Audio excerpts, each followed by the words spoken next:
Round Britain Quiz with Tom Sutcliffe.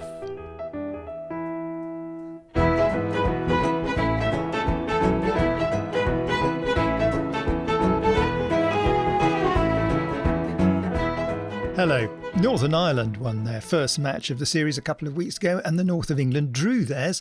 So both teams have made a pretty solid start to this year's competition. They'll both be trying not to drop the ball today, but barring another draw, someone's going to.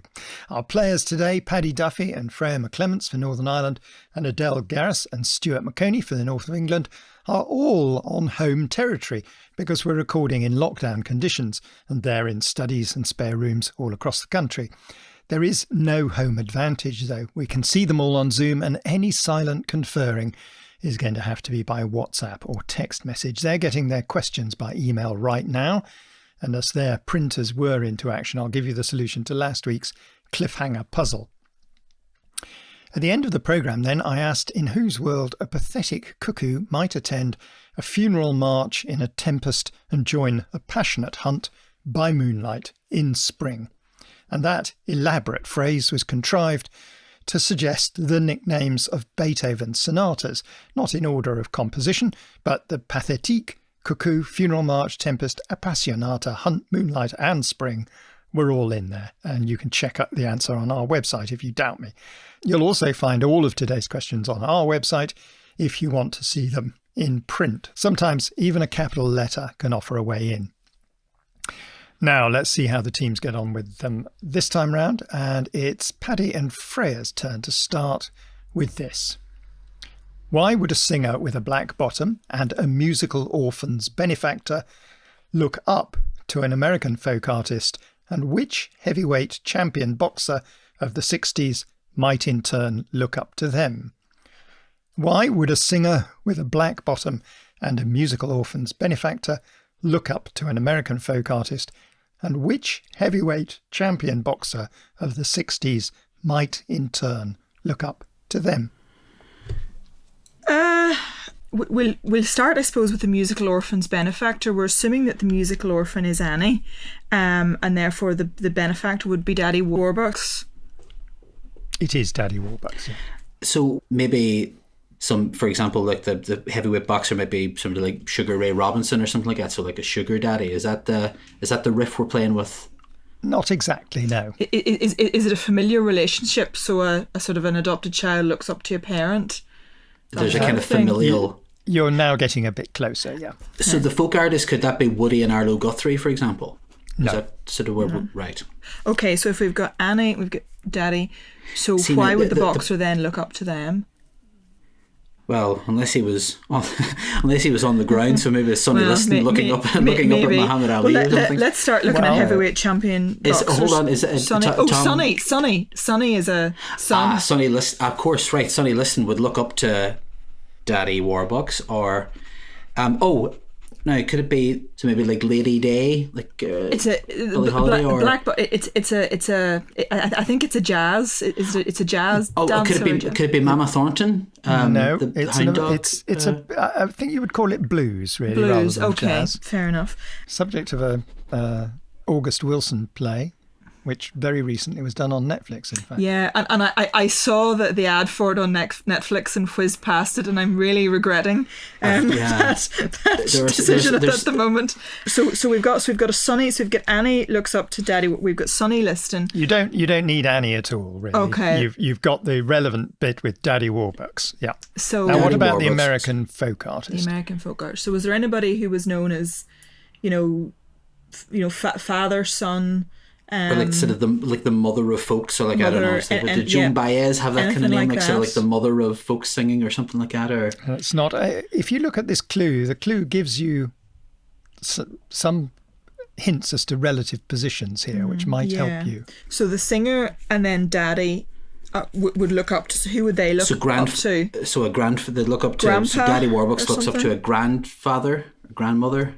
Yes, you're getting closer now. And that so grandma or grandpa, somebody, and then a folk artist not necessarily in the sense of it could be like a painter, sort of a. It is a painter, like a Grandma Moses. It is, yeah. Right. Just explain who she is for those who don't know. I'm trying to think who she was now as well. Okay, you recovered the name. She was an embroiderer, and she painted sort of a naive folk art style, but, Grandma Moses. The singer is Mother. So you've got the son, he looks up to the mother and the father. Is she called Ma somebody? Or Mother, Ma Mother Rainey. Yes. somebody? Ma Rainey, is that it? Yes. Ma Rainey is what we were looking for. Yeah. The subject of that August Wilson play and recently filmed Ma Rainey's Black Bottom. So why would a singer with a black bottom and a musical orphan's benefactor look up to an American folk artist, and which heavyweight champion boxer of the 60s might in turn look up to them? We were looking for family relationships, which you did get eventually. The singer is Ma Rainey's, from Ma Rainey's Black Bottom. Daddy Warbucks, formal title Lieutenant General Sir Oliver Warbucks, but better known as Daddy. Grandma Moses, and then finally the heavyweight champion was Sonny Liston. So we were looking for a family tree. You sort of got that. You fell out of the tree several times, and I had to help you back into it. So 3 for you to start Northern Ireland. So, North of England, your turn to go. Why might Edgar's foul fiend, a cartoon spirit with Kenneth Williams' voice, and Charlie Cairoli appear insoluble? Why might Edgar's foul fiend, a cartoon spirit with Kenneth Williams' voice, and Charlie Cairoli appear insoluble? Let's go with what we know. I think the cartoon spirit with Kenneth Williams' voice, maybe the children's cartoon series back in the 80s, Will-o'-the-Wisp. That is the cartoon character we're looking for. So we have Will-o'-the-Wisp there. And Charlie Cairoli, as far as I remember, is a clown who was very resident, I think, much associated with Blackpool Tower Circus. Absolutely right. He did apparently a record-breaking 40-year run of summer seasons. Think of that. So we have a clown and a Will-o'-the-Wisp. So the foul fiend in Lear, Edgar's out on the blasted heath, that long section, isn't he, on the blasted heath? And the foul fiend, is that pursuing him? Is that the wind? Is that I don't know. Why insoluble? Blow winds and crackling cheeks. You're right to be thinking about insolubility. That is a clue, and quite an important one. So is it something to do with So solid? Are we looking... rock? Durability? No, more metaphorically. Insoluble. So solvable in terms of a puzzle. Exactly. It may merely be, as is obviously the case with this question, something you can't solve. Well, something you can't solve. Why can't you solve a clown or a will-o'-the-wisp? Paradox? I don't know. You're saying them in the wrong order, and if you said them in the other order, you might find that triggers something. Clown, will-o'-the-wisp. No, that's in the wrong order. Okay, will-o'-the-wisp. You need clown. them in the order. You need them in the order they are. A flibbity gibbet, a will-o'-the-wisp, a clown. Okay, in the order then it would be wind. Oh, how do you solve wind, a problem not like wind in Maria? No, not wind in That's willow. what it is. It's Maria. How do you solve a problem like Maria? Just explain why, and where are you getting flibbity gibbet from, Adele? I'm getting it from The Sound of Music. Yes, but can you link it back to Edgar's foul fiend? So the flibbity gibbet is Edgar's foul fiend. The will-o'-the-wisp is there was a sort of hint of question mark at the end. Do you know that he is, or do you know why that is? Is that the first usage of the word flibbity gibbet?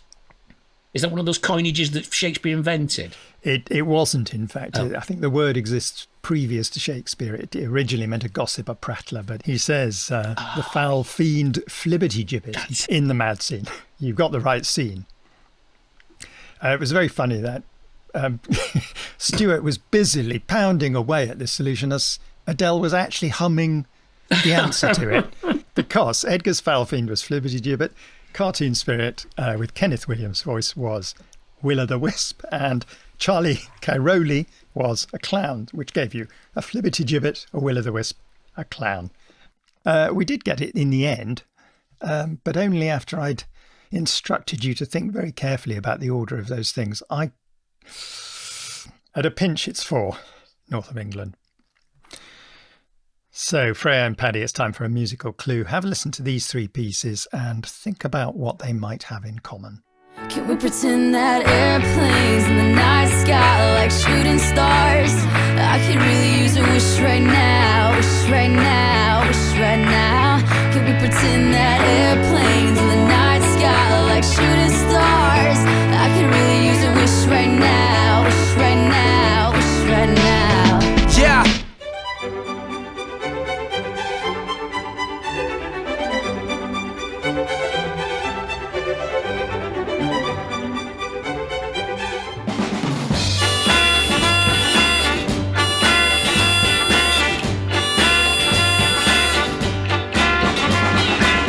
You say you love me and you're thinking of me, but you know you could be wrong. So, Northern Ireland, what do those three pieces have in common? I suppose you're going to have to identify them first. Well, the middle one is, I think it's the fourth movement from Eine kleine Nachtmusik, or better known maybe as the Brain of Britain theme tune. The third one's Bob Dylan, but my knowledge of Bob Dylan stops at, I know it's Bob Dylan. It's Bob Dylan. Basically. Hate to tell you, I knew it was Bob Dylan too. It's not helping us very much. Do you know what the top one is? The first piece, I was writing Wish Right Now as they said it, and I wish I could remember who sang it. It'll be somebody like Demi Lovato or Selena Gomez or something. It was a tough clip, that, because you heard one syllable of the title artist. It featured vocals by Hayley Williams, which is probably what you're reaching for. Ah, yes, that is who I'm Hayley Williams from Paramore, I think. Yeah. But that's not who we're after. We're after. So it's the fella that came in with the. But it's not Wiz Khalifa, is it? No. I'm trying to think of other rappers that it could be. It's not Lupe Fiasco. No. And it's. You're right, you don't get a point for knowing that it was Bob Dylan. It would help you to know what album that track originally appeared on. Which Bob Dylan albums do you know? Well, let's see. There's not many. There's Blonde on Blonde. Okay, you can stop now. Oh, good. Oh, okay. Good. That was good, wasn't it? It's something that repeats. We've got Blonde on Blonde repeats. Is it a word that repeats again? I'm sure people are screaming. I hesitated over the idea of repetition because repetition is an element of the answer here, but I was going to send you in the wrong direction if I just simply said yes. Go back. You rightly identified that Eine kleine Nachtmusik is a piece of title music, and that's where you should be concentrating. Okay. So Brain of Britain is sometimes known as B.O.B. Is that so? It's B.O.B. Oh, they're all B.O.Bs, right? Of course, they're all B.O.Bs. My good God, it is amazing what this show does to your brain. So it's Brain of Britain, Blonde on Blonde, and then trying to think of who that somebody who's B.O.B. He's just called B.O.B. Ah, I don't know exactly how you pronounce it, but B.O.B. is how it appears as an acronym. So G.O.D.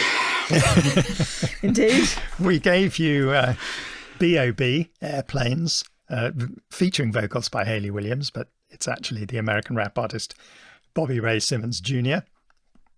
The Rondo from Eine kleine Nachtmusik, which has you identified as the theme tune for Brain of Britain. And finally, most likely you go your way and I'll go mine, from the 1966 album Blonde on Blonde. Now, we were looking for that acronym connection here, B.O.B. You did struggle there. God save us and bless us. So I don't know whether it should be TWO or THREE, but I think out of pity I will give you 3. Thank you, Todd. We'll take all the points we can get, Frank. Yeah, you're not proud, are you? Absolutely not. No. Okay, north of England. Your next question has come from Peter Slater in Derbyshire. Why might you prefer to avoid the journalist son of the late Bishop of Whitby, the midwife Jennie Lee, a town near Altrincham, and a former BBC radio newsreader? Why might you prefer to avoid the journalist son of the late Bishop of Whitby, the midwife Jennie Lee, a town near Altrincham, and a former BBC radio newsreader? Well, can I ask a question? Is the town near Altrincham Hale? It is. The Jennie Lee, I know the Call the Midwife is based She's on the... Jessica Raine, I think, in Call the Midwife. So hail. Oh, wait a minute. Why would you prefer to avoid them? Of course. So rain, hail. Snow. Was there a Bishop of Whitby called Snow? Oh, Thingy is a... John. I don't know if he's the Bishop of Whitby. He's a clergyman's son, isn't... John Snow? John Snow a clergyman's son? Exactly. Thingy, as you identified. Sorry, I do apologise, Johnny, for listening. is the son of George Doyley Snow, who was an Eton schoolmaster and Bishop of Whitby. Oh, so they're inclement weather, aren't they? So what's the last one? The last one is the BBC Radio Newsreader. Inevitably, it'll be Radio 4, won't it? So... Late of this parish, as they say. Charlotte Green? Very, very recently former. Corrie Caulfield? Fog, mist, storm. Tempest. All excellent names for Radio 4 announcers, but none of them... Oh, this is so annoying. Who just retired? We're going to kick ourselves. I'm not going to say Thingy again. I think I'm going to have to give you a nudge here. Somewhere between snow and rain. Sleet. Neil Sleet. Neil Sleet. You did know it. Deep down there somewhere. Sleet. But you didn't get to it without a lot of help. So why might you prefer to avoid the journalist son of the late Bishop of Whitby, the midwife Jennie Lee, a town near Altrincham, and a former BBC radio newsreader? Absolutely nothing to do with questions of character. It's because they have names associated with unpleasant weather. Broadcaster Jon Snow, the actress Jessica Raine played Jennie Lee. You had to go a little way round there, but Adele did. The town is Hale, and the newsreader is Neil Sleet. I think I can give you 4 for that, North of England. So, Paddy and Freya, this question has come to us from a listener, Terry O'Brien, who emailed it to rbq@bbc.co.uk. And if you're listening at home and want to contrive a question, use that email and send it to us. We love getting your questions. Why might the following form a portentous quartet? Herbert's invasion story, Daniel's 365-day chronicle, Patrick's great hunger, and Ernest's post-meridian event. Why might the following form a portentous quartet? Herbert's invasion story, Daniel's 365-day chronicle, Patrick's great hunger, and Ernest's post-meridian event.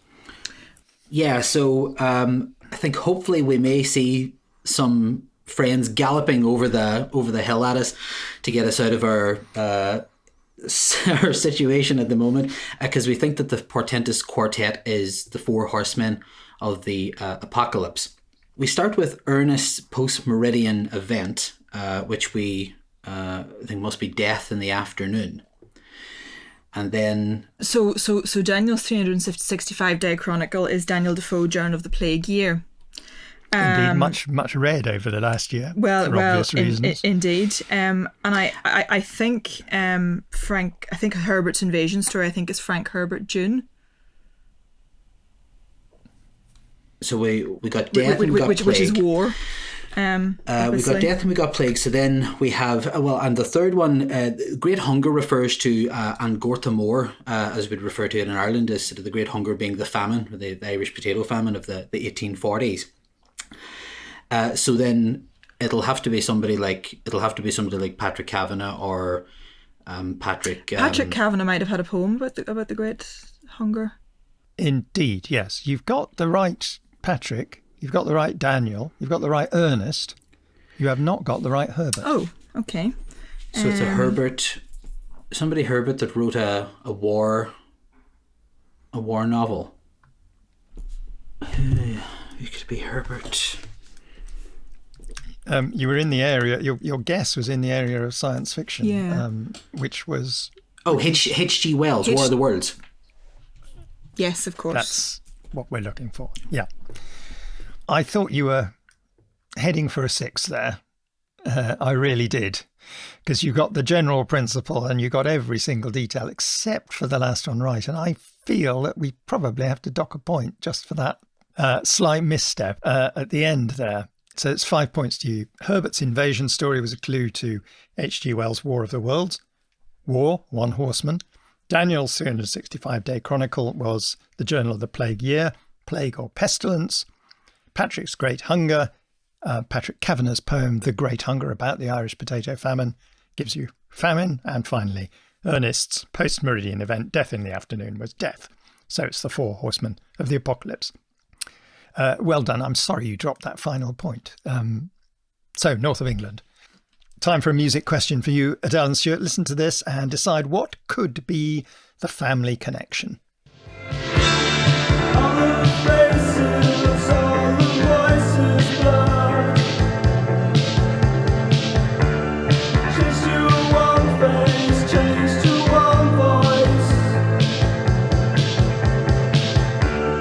Pay yourself for bed. The light is bright and glares on white walls. There is no other day. Let's try it another way. You'll lose your mind and play free games.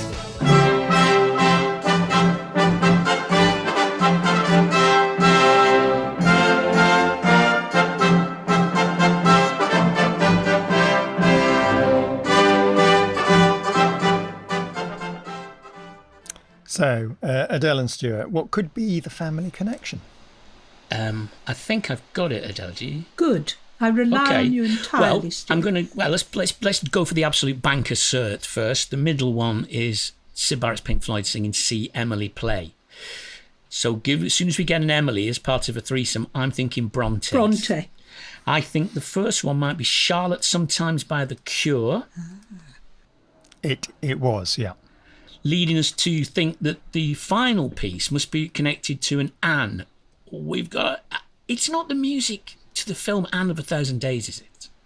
It is the music to Anne of a Thousand Days. Well Yeah. done, Stuart. You seemed a bit uncertain about that, but you didn't need to be. It had that feel, didn't it? It had that feel of ersatz Tudor music. Yes. Yeah, I'm not sure about ersatz. You might get complaints from... Whoever composed it. it was Georges de la Rue. I love him. Yeah. Sometimes known as the Mozart of the cinema to some. But anyway, Emily seemed to take you straight to the Brontes, and they helped you to the rest of the answers there. So 6 points to you. So Northern Ireland, this is your last chance. It's 14 plays 11 at the moment. It's not all over, but you've got to do really well. And the north of England have got to plough it, I think, for it to be a win for you. This question has been suggested by RBQ listener Neil Hadfield.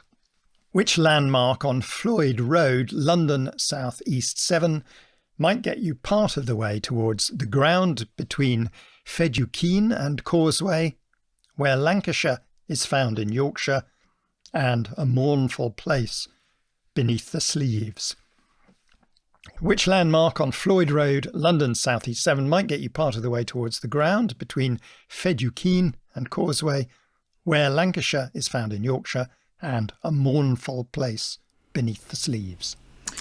Right, well, just when we thought we'd hit the skids, I think we've gone into the valley all of a sudden. And I think the reason I think this is, the first thing that came to mind was I was trying to think, well, why would Lancashire be in Yorkshire? And then memories brought to mind of Raquel off of Coronation Street, Sarah Lancashire, who then was in the drama series Happy Valley.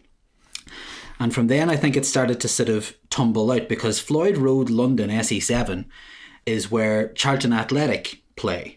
And they play at the Valley Stadium. And in fact, I've actually been there filming for things. They do some very good work there as regards inclusion in the community. So big shout out to Charlton there. So I think that the mournful place between the Slieves, so we're talking about the Mourne Mountains, and the Slieves, Slieve Donard, Slieve Gullion will be the mountains there in sort of Northern Ireland. And I think we're looking for Silent Valley, which is a very famous reservoir which is in the Mourne Mountains.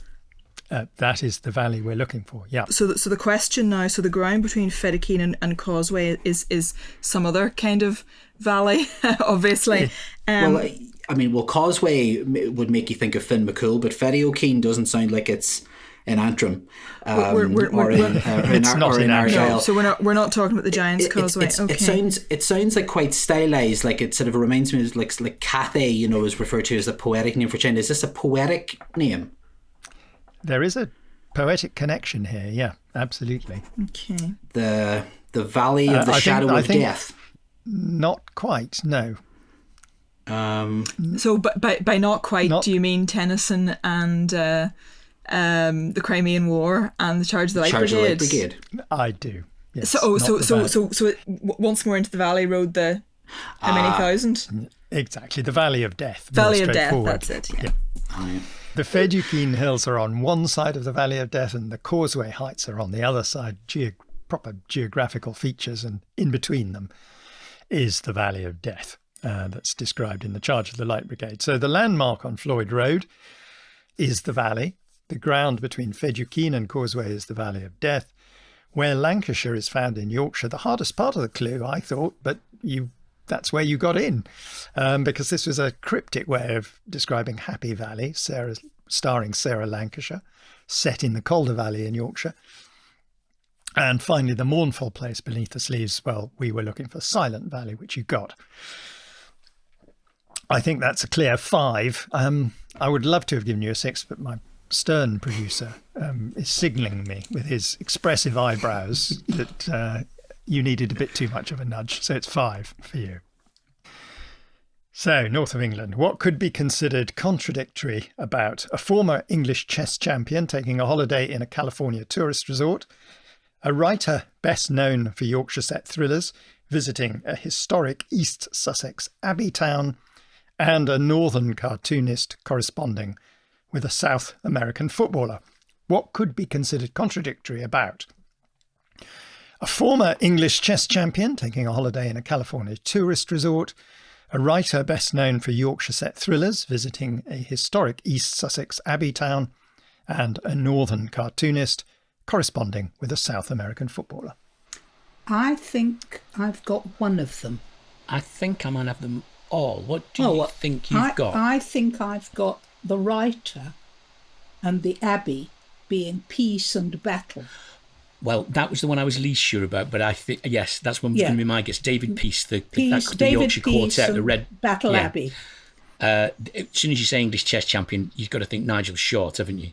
So it's got to be tall or big. I'm thinking of Long Beach. Long Beach, yes. Short and long. Done. Yeah. And the northern cartoonist, I would guess, is Bill Tidy of the Fosdyke saga fame, and Lionel Messi. The Argentinian footballer. Tidy and Messi. Tidy and Messi, yeah, that's it. Well done. You're there, and I didn't have to lift a finger or say a word. So I think that is a 6 for you. A former English chess champion taking a holiday in a California tourist resort. Well, Nigel Short taking a holiday in Long Beach involves opposites. A writer best known for Yorkshire set thrillers is David Peace, so his Red Riding Quartet, among other books. Visiting a historic East Sussex abbey town, battle and peace. And finally, the northern cartoonist, the great Bill Tidy, corresponding with a South American footballer, Lionel Messi. Well done. You end with a 6. Thank you, Stuart. So at the end of the contest, the north of England have 20 points to Northern Ireland's 16, obviously making the north of England the winners today. Well done to you. There's a leaderboard on our web pages which show the rankings and the scores in the series so far, if you're interested. Next week, we're going to be welcoming back the Welsh and the Scots, both of whom will be looking for their first win of the season. And I will have the answer to this little teaser, which I'll leave you with till then. It's going to be on our website as well, if you'd like to read it at more leisure. Dev Patel getting lost, Riz Ahmed trying to blow things up, Copenhagen getting a sculpture, and Frank Skinner singing. Can you put these events into numerical order? I'll give you the answer to that next time. Until then, thank you for joining us today, and goodbye.